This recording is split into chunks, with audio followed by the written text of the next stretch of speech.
কখনো কি এমন কোনো জ্ঞানের কথা ভেবে দেখেছেন যা আমাদের চিরতরে মুক্ত করতে পারে? আজ আমরা ঠিক তেমনই এক রহস্যময় প্রাচীন গ্রন্থ শিবসূত্র নিয়ে কথা বলব। এটা আসলে মুক্তির এক শাশ্বত বিজ্ঞান। এই গল্পের শুরুটা কিন্তু কোনো বই দিয়ে নয়, না। এর শুরুটা হয়েছে এক ঐশ্বরিক প্রত্যাদেশ আর এক পবিত্র পাথরকে ঘিরে, যা এক গভীর রহস্যের জন্ম দিয়েছিল। একটু ভেবে দেখুন কথাগুলো। যেখানে দুঃখ আনন্দে রূপান্তরিত হয়, বিষ অমৃত হয়ে যায়, সেখানেই শিবের পথ। এই কথাগুলো আমাদের এক গভীর দর্শনের দিকে নিয়ে যাচ্ছে, এক অবিশ্বাস্য সম্ভাবনার ইঙ্গিত দিচ্ছে, যা আমরা আজ উন্মোচন করতে চলেছি। তো এই জ্ঞানের উৎসটা কি?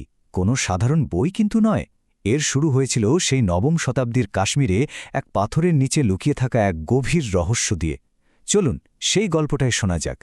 ভাবুন একবার, ঋষি বসুগুপ্ত এক রাতে স্বপ্ন দেখছেন, আর স্বপ্নে স্বয়ং শিব তাকে বলছেন এক মহান পাথরের কথা, যার নিচে লুকিয়ে আছে পরম জ্ঞান। স্বপ্ন দেখার পর তিনি বেরিয়ে পড়লেন সেই পাথরের খোঁজে। আর তারপর যা ঘটল সেটা এক কথায় জাদুকরী। বসুগুপ্তা যখন সেই পাথরটা খুঁজে পেলেন, আর যেই না ওটাকে ছুলেন, পাথরটা নিজে থেকেই গেল উল্টে, আর তার নিচেই খোদাই করা ছিল এই অমূল্য সূত্রগুলো। মানে এটা কোনো মানুষের লেখা ছিল না, এটা ছিল এক দৈব প্রকাশ। কিন্তু এই ঐশ্বরিক জ্ঞান আবিষ্কারের পরেই শুরু হলো এর আসল পরীক্ষা। টিকে থাকার এক নীরবেয়াত সংগ্রাম, শত শত বছরের অস্থিরতা, প্রতিকূলতার মধ্যে দিয়ে এই সূত্রগুলোকে রক্ষা করাটা ছিল এক অবিশ্বাস্য রকম দীর্ঘ, হ্যাঁ, খুবই দীর্ঘ এক যাত্রা।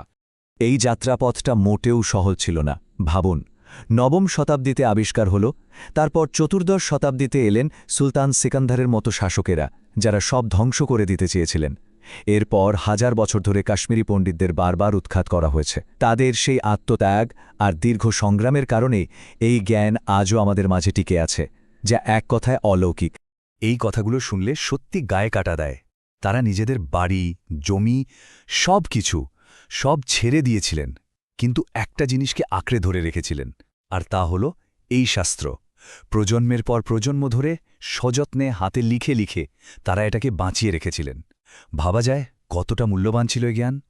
তো যে জ্ঞানকে রক্ষা করার জন্য এত ত্যাগ, এত দীর্ঘ সংগ্রাম, সেই জ্ঞানের প্রকৃতিটা আসলে কি? এর মূল ভিত্তি হল সূত্র। চলুন এই সূত্রগুলোর রহস্যটা একটু খোলাসা করা যাক। সূত্র শব্দটার মানে হল সুতো। ব্যাপারটা খুব সহজ। ধরুন একটা কাপড়, তার একটা সুতো হাতে নিলেই যেমন পুরো কাপড়টা কেমন তা বোঝা যায়, ঠিক তেমনি একটা সূত্র যেন একটা গোটা দর্শনের সারমর্মকে ধরে রাখে। এই ধারণাটাকে দুটো দারুণ উপমা দিয়ে বোঝা যায়। প্রথমটা তো বললামই, কাপড়ের সুতোর মতো, আর দ্বিতীয়টা আরও মজার। ভাবুন, এটা একটা জিপিএস কোঅর্ডিনেট, তবে বাইরের জগতের নয়, আমাদের চেতনার ভেতরের জগতের। একটা সূত্র যেন সেই ভেতরের জগতের একটা নির্দিষ্ট জায়গাকে পিন পয়েন্ট করে দেয়। বেশ, তাহলে এই সূত্রগুলো আমাদের চেতনার ঠিক কোন গভীর জগতে নিয়ে যায়?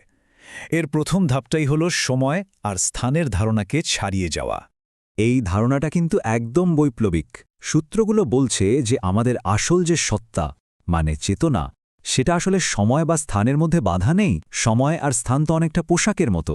চেতনা এই পোশাক পরে আবার ছেড়েও দেয়, কিন্তু এই পোশাকগুলো তার আসল পরিচয় নয়। তো এই কথাটা শোনার পর মনে একটা প্রশ্ন আসে, তাই না? যদি আমাদের আসল সত্তা সময়ের ঊর্ধ্বে হয়, তাহলে এই যে আমাদের জীবন, এর উদ্দেশ্যটা কি? আর এর উত্তরটা সত্যি বলতে বেশ আশ্চর্যজনক। সূত্রগুলো বলছে এই অস্তিত্বের কোনো উদ্দেশ্যই নেই। এটি কেবলই একটা খেলা, একটা নাটক, যাকে বলা হয় লীলা। আর আত্মা হল এই বিশ্বমঞ্চের একজন অভিনেতা। ভাবুন তো, একটা খেলার একমাত্র উদ্দেশ্য কি হতে পারে? শুধুই আনন্দ। তাহলে জীবনকে একটা খেলা হিসাবে দেখা, এই মুক্ত হওয়ার বিজ্ঞান শেষ পর্যন্ত আমাদের কোথায় নিয়ে যায়? এর চরম লক্ষ্যটা কি? চলুন শেষ পর্বে এসে সেটাই জেনে নেওয়া যাক। চরম লক্ষ্যটা কিন্তু খুব জটিল কিছু নয়। একে বলা হয়েছে বিস্ময়, মানে গভীর আশ্চর্য, আনন্দ, অবাক হয়ে যাওয়া। এই অনুভূতিটা তো আমরা সবাই বুঝি, তাই না? যখন মন পুরোপুরি শান্ত হয়ে যায়, তখন শুধু এই বিস্ময়ের অনুভূতিটাই থেকে যায়। কিন্তু এই আলোকিত অবস্থাটা আসলে কেমন? উপনিষদ বলছে, যিনি এই সত্য জানেন, তিনি পৃথিবীতে এমনভাবে ঘুরে বেড়াবেন যেন তিনি এক সরল শিশু বা একজন পাগল, কিংবা যেন তাকে কোনো কিছুতে ভর করেছে। মানে এটা কোনো সাধারণ শান্তশিষ্ট অবস্থা নয়। এটা এমন এক আমূল পরিবর্তন যা আমাদের সব প্রচলিত ধারণার বাইরে। তাহলে সবশেষে প্রশ্নটা এখানেই এসে দাঁড়ায়, যদি এই জীবনটা সত্যি একটা নাটক হয় আর আমরা সবাই এক একজন অভিনেতা, তাহলে এই বিশ্বমঞ্চে আমাদের প্রত্যেকের ভূমিকাটা ঠিক কী? এই চিন্তাটা না হয় আজকের জন্য তোলা থাক।